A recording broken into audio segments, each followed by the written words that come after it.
blood for the pain, I keep my screws with the dope. Don't take my bottle, baby, I make croaks. Said she wanna see my depth, told her look at my face. And all these years I waste, why I fade my way? Maybe I'm just never dead, I'm just living in my dreams.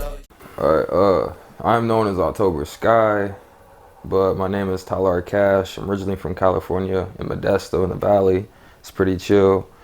I moved a lot of places, more like St. Louis, Missouri area. I was down there for a while, grew up in, I think, Dexter, Missouri. Traveled several states. Started doing music when I was about 12 years old. It was actually pretty cool. It kept me out of trouble. I was in a lot of trouble during the school times. And then I went to foster care for a little bit, so that wasn't the best. But used to write all the time while I was in certain places during foster care, so it kept me out of trouble as well. Yeah. When you were 12, where were you at when you were 12 and you started writing? I was in Dexter, Missouri, Starter County. Yeah. And what prompted it? Have you seen somebody else doing it, or are you? Nah, I don't know, I like the music, and I just figured I'd try something. I wanted to be different. I always wanted to do something that other people haven't done. Yeah. And nobody in my family has really got to the fame or done anything like that, so I wanted to try to be the first one and try to break the cycle, so when I get older, whenever I have kids or little cousins or whatever, I can put them on with the music as well. Yeah. Which would be pretty cool. Yeah.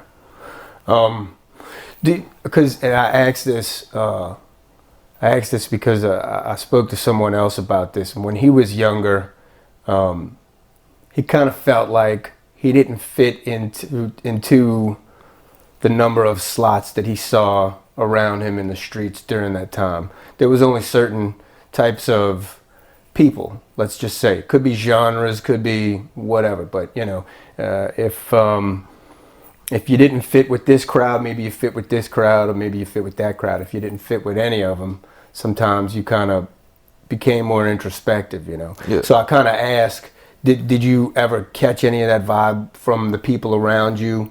Is there something in music that kind of gelled the two, I guess? Do you know what I'm saying? Not really, to be honest. No. It's a kind of a vague question, but I know for myself, I didn't have people that were into writing music around me. So for me to like always have a beat in my head was just, at least they didn't call me crazy. You know what I'm saying? But I always got some melody or something in my head. Nowadays I record it on my phone for voice memos. But yeah, I didn't have a lot of people that did music. I took choir for a while to try to see how that was, but I didn't think I could sing until now, I guess. So yeah. That's a good thing to ask you. How did you find your voice? And in what genre was it originally? I'm still learning, to be honest. Yeah. I'm still learning a lot. I try a lot of different voices, but I started off as hip hop rap, because that was, after I grew up, it was what I got into. Mm-hmm. But when I was younger, I was listening to a lot of rock music, because that's what my family would listen to. Mm-hmm. So I just figured, after I got older, and I mean, in the hip hop and the rap, it sounded the same growing up.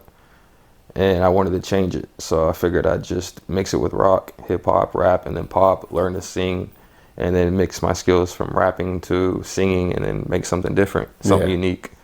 Like, I always wanted to be different. I mean, everybody out here is just copying other artists or whatnot, thinking that they can come up through that, and there's no point in it. People want to hear different things.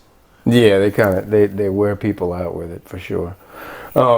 So you started writing at 12. What were you doing when you say you started writing? Were you writing lyrics, or were you starting to figure out how to sing, or what were you doing? I started writing poems, to be honest. Like, I was in a bunch of I started writing poems, and then after I got into foster care around 13, 14, I went to group homes, and then I started writing while I was in there. Mm-hmm. So from poems, starting to see if I can turn it into music.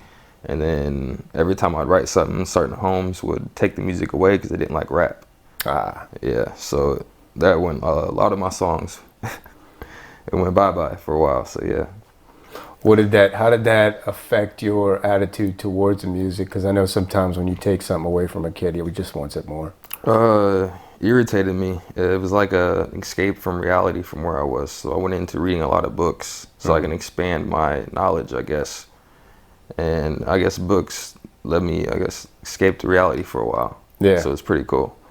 And I learned a lot of, I don't know, fantasies. So I bring fantasies into my music videos as well. So that's where I learned that from. That's cool. Yeah. So you were emulating people that were in books. Yes. Then? Yeah. Okay. I like that. So after a while, it starts to take on more of an embodiment of artistry, I guess, in your mind, not just escape. Do you know what I mean? Yeah. Do you recall when it started to seem more legit or like something that you could actually pursue? Did you always have that in mind? I used to freestyle a lot. So people was always telling me, like, between all the homes and, I guess, experiences and perspectives of people's minds, they would always tell me, hey, you know, you can do this. You need to stop just freestyling and go into the studio. And I just didn't have the connections or availability to do a lot of things because I was controlled a lot in the areas I was in until I finally got out. And then I was like, I'm going to expand and actually try it. And then I went and bought a bunch of equipment. Of course, didn't know how to use it, but I figured it out for the most, how to record, and then I went from there. Yeah. And you were, before we started recording, you were telling me about somebody that you're working with now. I don't want to fast forward too far, but you, this is somebody that was not around you, correct? Yeah, yes. And how did you end up working? Did you do this initially because the people around you weren't too encouraging of music? Were you able to reach out beyond your surroundings to work with other people, or just to be around people that with the similar pursuits? Well, shout out to Rahul Bakar. He's a great producer, but I found him, like, I was doing rap before, but then I moved to New Orleans and found him on Facebook, actually, as a producer. It was about 1.5 years ago. Yeah. And then he was like, yo, you got something. So we started working on music from there. And it was more of like, he's a rock producer. He's worked with several big people, which is actually pretty cool. I was lucky to find him. But yeah, he's actually helping me out with the mix of the rock and the rap together, you know, trying to find myself and create a different genre, I guess. Yeah. Yeah. Yeah, that's not, I can't imagine actually finding somebody with similar interests, because it's not easy or commonly treaded ground, basically, to mix the two, and then what portion of each are people using, you know what I'm saying? Yeah. Because, I mean, we've heard rock groups that'll rap about pimping in 40s, and it's like, that's a little confusing to me, you know what I'm saying? Like, it's not registering with me, you know? Yeah. So, well, that's all right. Props for that, man.